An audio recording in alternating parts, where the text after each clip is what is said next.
باسم الجمعية العامة يشرفني أن أرحب في الأمم المتحدة بفخامة رئيسة جمهورية البرازيل الاتحادية ديلما روسيف وأدعوها إلى مخاطبة الجمعية.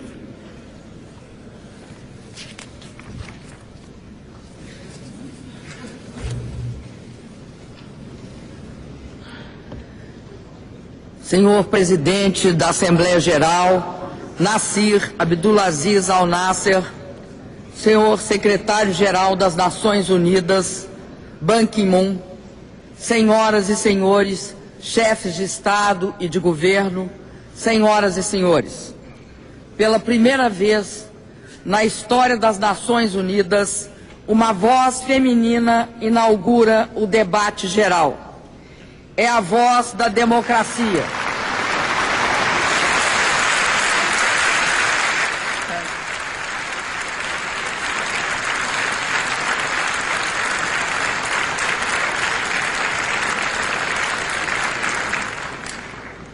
É a voz da democracia e da igualdade se ampliando nessa tribuna que tem o compromisso de ser a mais representativa do mundo. É com humildade pessoal, mas com justificado orgulho de mulher, que vivo esse momento histórico. Divido esta emoção com mais da metade dos seres humanos deste planeta, que, como eu, nasceram mulher e com tenacidade estão ocupando o lugar que merecem no mundo. Tenho certeza, senhoras e senhores, de que esse será o século das mulheres.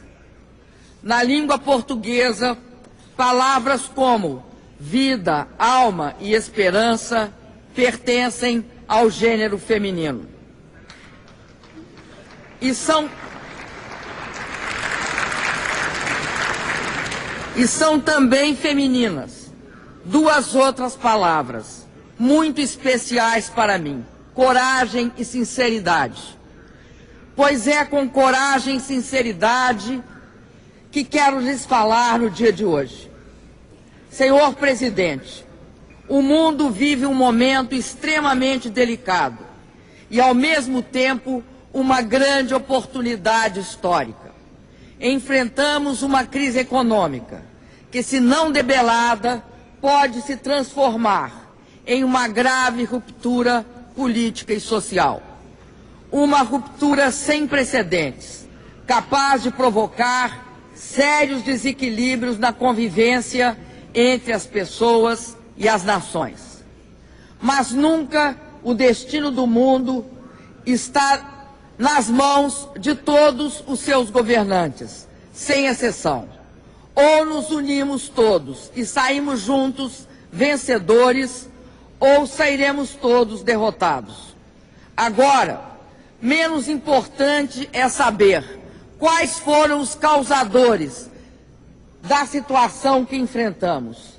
Até porque isso já está suficientemente claro. Importa, sim, encontrarmos soluções coletivas, rápidas e verdadeiras. Essa crise é séria demais para que seja administrada apenas por uns poucos países. Seus governos e bancos centrais continuam com a responsabilidade maior na condução do processo.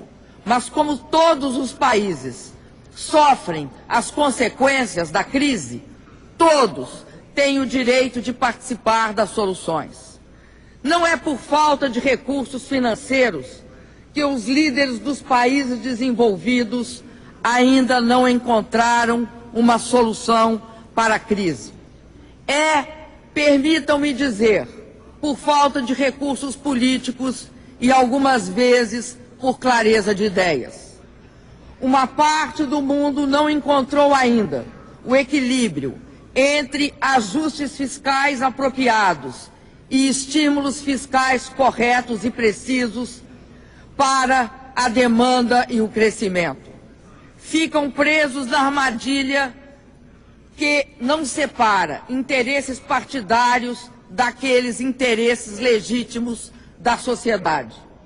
O desafio colocado pela crise é substituir teorias defasadas de um mundo velho por novas formulações para um mundo novo. Enquanto muitos governos se encolhem, a face mais amarga da crise, a do desemprego, se amplia. Já temos 205 milhões de desempregados no mundo, 44 milhões na Europa, 14 milhões nos Estados Unidos. É vital combater essa praga e impedir que se alastre para outras regiões do planeta. Nós, mulheres, sabemos, mais que ninguém, que o desemprego não é apenas uma estatística. Golpeia as famílias, nossos filhos e nossos maridos. Tira a esperança e deixa a violência e a dor. Senhor presidente, é significativo que seja presidenta de um país emergente, um país que vive praticamente um ambiente de pleno emprego, que venha falar aqui hoje, com cores tão vívidas, dessa tragédia que assola, em especial, os países mais desenvolvidos. Como outros países emergentes, o Brasil tem sido, até agora, menos afetado pela crise mundial. Mas sabemos que nossa capacidade de resistência não é ilimitada. Queremos e podemos ajudar, enquanto há tempo, os países onde a crise já é aguda. Um novo tipo de cooperação entre países emergentes e países desenvolvidos é a oportunidade histórica para redefinir de forma solidária e responsáveis os compromissos que regem as relações internacionais. O mundo se defronta com uma crise que é, ao mesmo tempo, econômica, de governança e de coordenação política. Não haverá retomada da confiança e do crescimento enquanto não intensificarem os esforços de coordenação entre os países integrantes da ONU e as demais instituições multilaterais, como o G20, o Fundo Monetário, o Banco Mundial e outros organismos. A ONU e essas organizações precisam emitir, com a máxima urgência, sinais claros de coesão política e de coordenação macroeconômica. As políticas fiscais e monetárias, por exemplo, devem ser objeto de avaliação mútua, de forma a impedir efeitos indesejáveis sobre os outros países, evitando reações defensivas, que, por sua vez, levam a um círculo vicioso. Já a solução do problema da dívida deve ser combinada com o crescimento econômico. Há sinais evidentes de que várias economias avançadas se encontram no limiar da recessão, o que dificultará sobremaneira a resolução dos problemas fiscais. Está claro que a prioridade da economia mundial neste momento deve ser solucionar o problema dos países em crise de dívida soberana e reverter o presente quadro recessivo. Os países mais desenvolvidos precisam praticar políticas coordenadas de estímulo às economias extremamente debilitadas pela crise. Os países emergentes podem ajudar. Países altamente superavitários devem estimular seus mercados internos e, quando for o caso, flexibilizar suas políticas cambiais, de maneira a cooperar para o reequilíbrio da demanda global. Urge aprofundar a regulamentação do sistema financeiro e controlar essa fonte inesgotável de instabilidade. É preciso impor controles à guerra cambial, com a adoção de regimes de câmbio flutuante. Trata-se, senhoras e senhores, de impedir a manipulação do câmbio, tanto por políticas monetárias excessivamente expansionistas, como pelo artifício do câmbio fixo. A reforma das instituições financeiras multilaterais deve, sem sombra de dúvida, prosseguir aumentando a participação dos países emergentes, principais responsáveis pelo crescimento da economia mundial. O protecionismo e todas as formas de manipulação comercial devem ser combatidos, pois confere maior competitividade de maneira espúria e fraudulenta. Senhor presidente, o Brasil está fazendo a sua parte.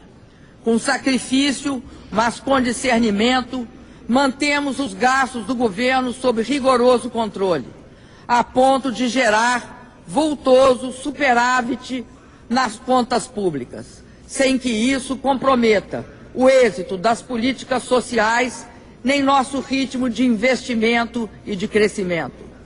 Estamos tomando precauções adicionais para reforçar nossa capacidade de resistência à crise, fortalecendo nosso mercado interno com políticas de distribuição de renda e inovação tecnológica. Há pelo menos 3 anos, senhor presidente, que o Brasil repete nessa tribuna: é preciso combater as causas e não só as consequências da instabilidade global. Temos insistido na inter-relação entre desenvolvimento, paz e segurança, e que as políticas de desenvolvimento sejam cada vez mais associadas às estratégias do Conselho de Segurança na busca por uma paz sustentável.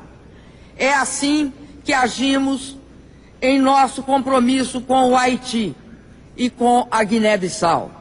Na liderança da MINUSTAH, temos promovido desde 2004 no Haiti projetos humanitários que integram segurança e desenvolvimento. Com profundo respeito à soberania haitiana, o Brasil tem o orgulho de cooperar para a consolidação da democracia naquele país. Estamos aptos a prestar também uma contribuição solidária aos países irmãos do mundo em desenvolvimento em matéria de segurança alimentar, tecnologia agrícola, geração de energia limpa e renovável e no combate à pobreza e à fome. Senhor presidente, desde o final de 2010, assistimos a uma sucessão de manifestações populares que se convencionou denominar Primavera Árabe. O Brasil é pátria de adoção de muitos imigrantes daquela parte do mundo. Os brasileiros se solidarizam com a busca de um ideal que não pertence a nenhuma cultura, porque é universal, a liberdade. É preciso que as nações aqui reunidas encontrem uma forma legítima e eficaz de ajudar as sociedades que clamam por reforma, sem retirar de seus cidadãos a condição do processo. Repudiamos com veemência as repressões brutais que vitimam populações civis.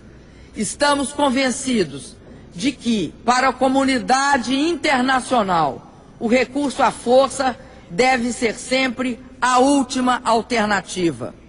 A busca da paz e da segurança no mundo não pode limitar-se a intervenções em situações extremas. Apoiamos o secretário-geral no seu esforço de engajar as Nações Unidas na prevenção de conflitos, por meio do exercício incansável da democracia e da promoção do desenvolvimento. O mundo sofre hoje as dolorosas consequências de intervenções que agravaram os conflitos, possibilitando a infiltração do terrorismo onde ele não existia, inaugurando novos ciclos de violência, multiplicando os números de vítimas civis. Muito se fala sobre a responsabilidade de proteger, pouco se fala sobre a responsabilidade ao proteger. São conceitos que precisamos amadurecer juntos. Para isso, a atuação do Conselho de Segurança é essencial e ela será tão mais acertada quanto mais legítimas forem suas decisões. E a legitimidade do próprio Conselho depende cada dia mais de sua reforma.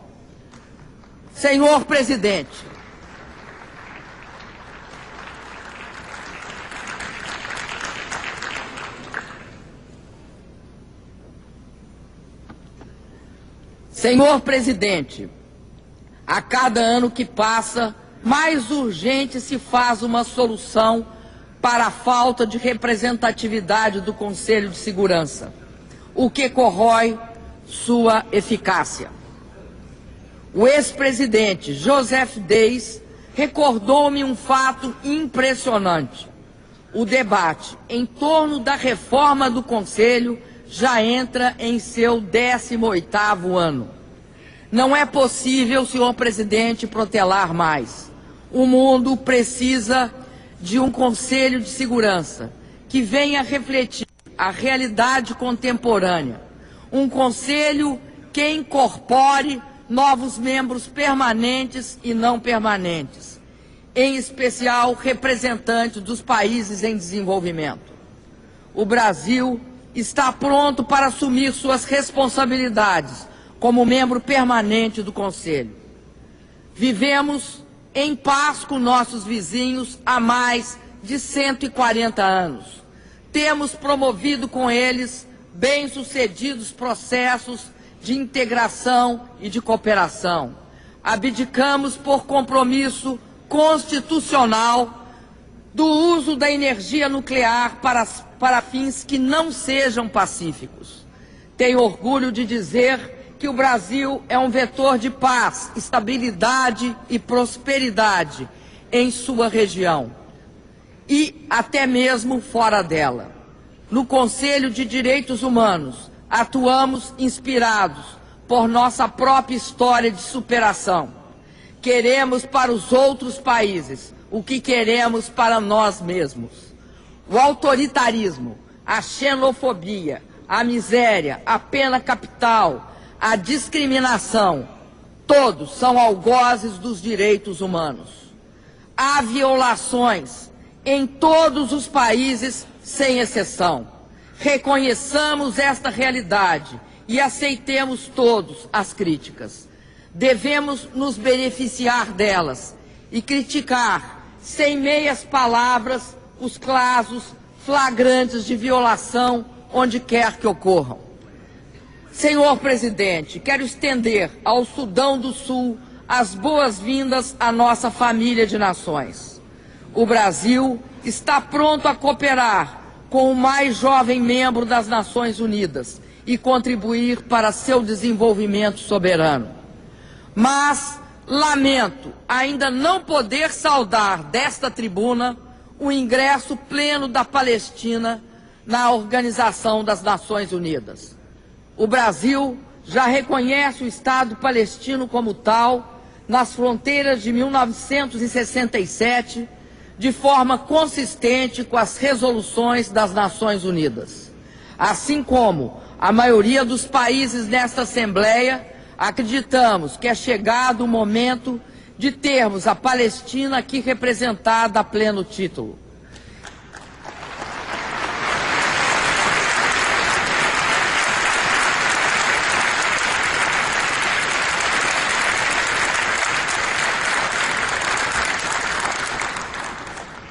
O reconhecimento ao direito legítimo do povo palestino à soberania e à autodeterminação amplia as possibilidades de uma paz duradoura no Oriente Médio.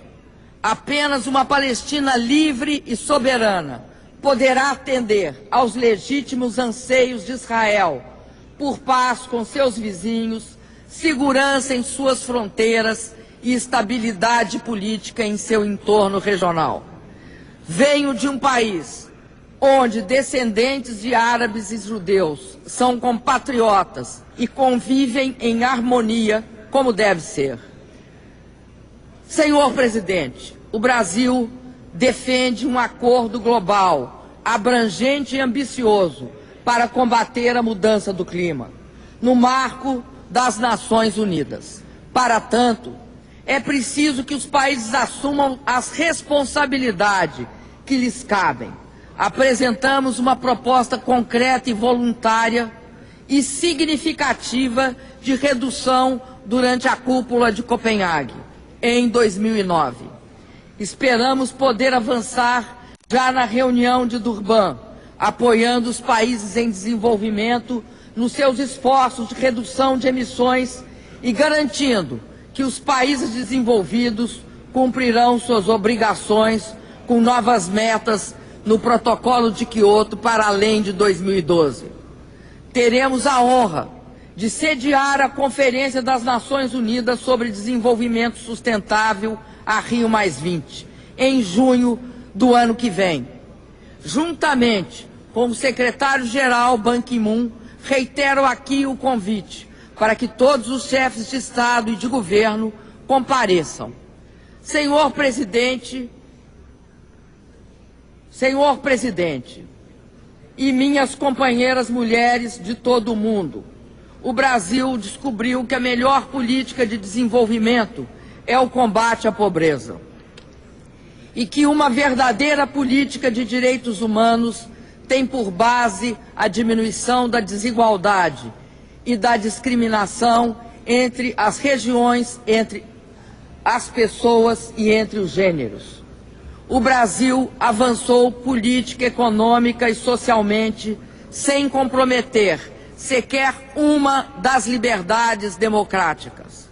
Cumprimos quase todos os objetivos de desenvolvimento do milênio antes de 2015.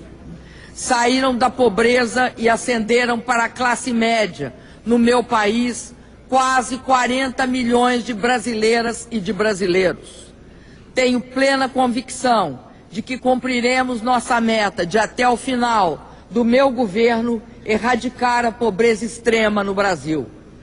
No meu país, a mulher tem sido fundamental na superação das desigualdades sociais.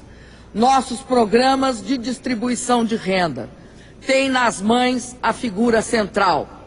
São elas que cuidam dos recursos que permitem às famílias investir na saúde e na educação de seus filhos. Mas o meu país, como todos os países do mundo, ainda precisa fazer muito mais pela valorização e afirmação da mulher. Ao falar disso, cumprimento o secretário-geral Ban Ki-moon pela prioridade que tem conferido às mulheres em sua gestão à frente das Nações Unidas. Saúdo, em especial, a criação da ONU Mulher e sua diretora executiva, Michelle Bachelet. Senhor Presidente,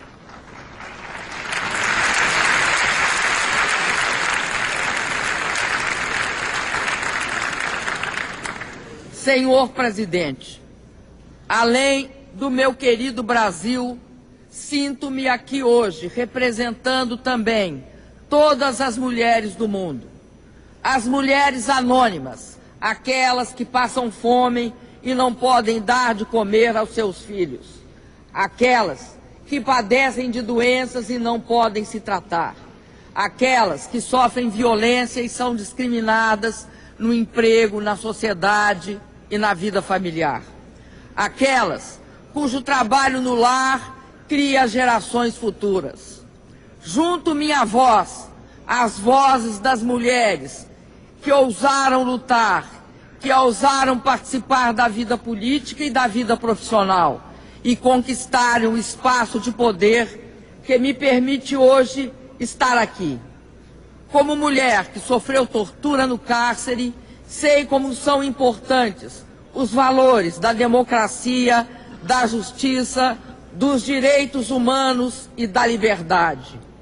E é com esperança de que esses valores continuem inspirando o trabalho dessa Casa de Nações que tenho a honra de iniciar o debate geral da 66ª Assembleia Geral da ONU. Muito obrigado.